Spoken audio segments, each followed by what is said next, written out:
Welcome വരുവാണ്. ഇത് Samsung 25 ഫ്ലാറ്റിൻ്റെ T വിയാണ്. അപ്പോൾ അതിൻ്റെ കംപ്ലയിൻ്റ് എന്ന് പറയുമ്പോൾ യോക്ക് കംപ്ലയിൻ്റ് ആയിരുന്നു. ഇപ്പോൾ യോക്ക് മാറ്റിയപ്പോൾ അത് ഈ ഒരു സൈഡ് നിറഞ്ഞിട്ടില്ല. അത് മാത്രമല്ല ഒരു തൂണും ഇവിടെ ഉണ്ട്. അതേപോലെ തന്നെ ഡിസ്പ്ലേ മാറിയിട്ടുണ്ട്. അത് ഈ തൂണ് വന്നുകൊണ്ടാണ്. പിന്നെ മേളിലും താഴെയും നിറഞ്ഞിട്ടില്ല. അപ്പോൾ സ്വാഭാവികമാണ് ഈ യോക്ക് മാറ്റുമ്പോൾ ഇങ്ങനെയൊക്കെ സംഭവിക്കുന്നുള്ളൂ. പിന്നെ നല്ല കളർ പാച്ചും ഉണ്ട്. ഓക്കെ, അപ്പോൾ ആദ്യം തന്നെ ഈ തൂണൊന്ന് ശരിയാക്കാം. അപ്പോൾ HODൻ്റെ അടുത്ത് 2 ഡിസ്ക് ഉണ്ട്. ഇവിടെ റൈറ്റ് സൈഡിലുള്ള ഡിസ്ക് മിസ്സിംഗ് ആണ്.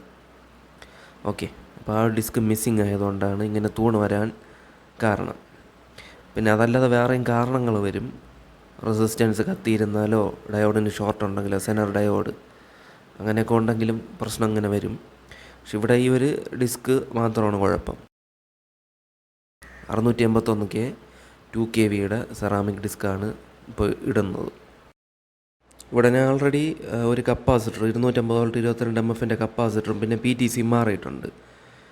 ഓക്കെ, പിന്നെ PTC മാറിയ വലിയ കാര്യമൊന്നും തോന്നുന്നില്ല. കാരണം PTC നല്ലതാണ്, ഹീറ്റാവുന്നുണ്ട്.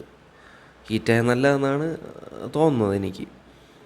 PTC ഒക്കെ ഇട്ടിട്ടുണ്ട്, അതാ കണ്ടില്ല. ഇപ്പോൾ അതാ കറക്റ്റായിട്ട് ആ ഡിസ്പ്ലേ ഒക്കെ കറക്റ്റ് സെൻട്രലിലോട്ട് ആ തൂണൊക്കെ മാറിയിട്ടുണ്ട്. പിന്നെ സൈഡ് നിറയാത്തതിന് ഇതാ ഇവിടെ 2 കാന്ത നല്ല മാഗ്നറ്റ് വെച്ച് കൊടുത്തിട്ടുണ്ട്. ചിലതിൽ ഒരു മാഗ്നറ്റ് വെച്ചാൽ മതി, ചിലതിൽ 2 മാഗ്നറ്റ് വയ്ക്കേണ്ടി വരും. ആണല്ലോ, ഇപ്പോൾ കറക്റ്റായിട്ട് സൈഡ് നിറഞ്ഞിട്ടുണ്ട്. ഇനി മുകളിലും താഴെ നിറയണം, കളർ പാച്ചും മാറണം. മുകളിലും താഴെ നിറയ്ക്കാൻ വേണ്ടി സർവീസ് മോഡ് എടുത്തിട്ട് കറക്റ്റായിട്ട് VA ഒക്കെ ഒന്ന് അഡ്ജസ്റ്റ് ചെയ്ത് കൊടുത്താൽ മതി, അങ്ങ് സംഭവം നിറഞ്ഞോളും. പിന്നെ കളർ പാച്ച് യോക്കൊക്കെ അഡ്ജസ്റ്റ് ചെയ്ത് ചിലപ്പം ഇതൊക്കെ കളയേണ്ടി വരും, ബ്രഷൊക്കെ. ഓക്കെ, ഇവിടെ ഇപ്പോൾ അതാ കറക്റ്റായിട്ട് സർവീസ് മോഡൊക്കെ നിറച്ചിട്ടുണ്ട്. പിന്നെ അതാ കളർ പാച്ചും എല്ലാം എടുത്ത് മാറ്റിയിട്ടുണ്ട്. ഓക്കെ, ഇപ്പോൾ കംപ്ലയിൻസ് എല്ലാം മാറി. വീഡിയോ ഇഷ്ടപ്പെട്ട വീഡിയോയ്ക്ക് ഒരു ലൈക്ക് അടിക്കാനും ചാനൽ സബ്സ്ക്രൈബ് ചെയ്യാനും തൊട്ടടുത്തുള്ള ബെല്ലൈക്കൻ ഓൺ ചെയ്യാനും മറക്കല്ലേ. അപ്പോൾ താങ്ക് യു ഫോർ വാച്ചിങ്.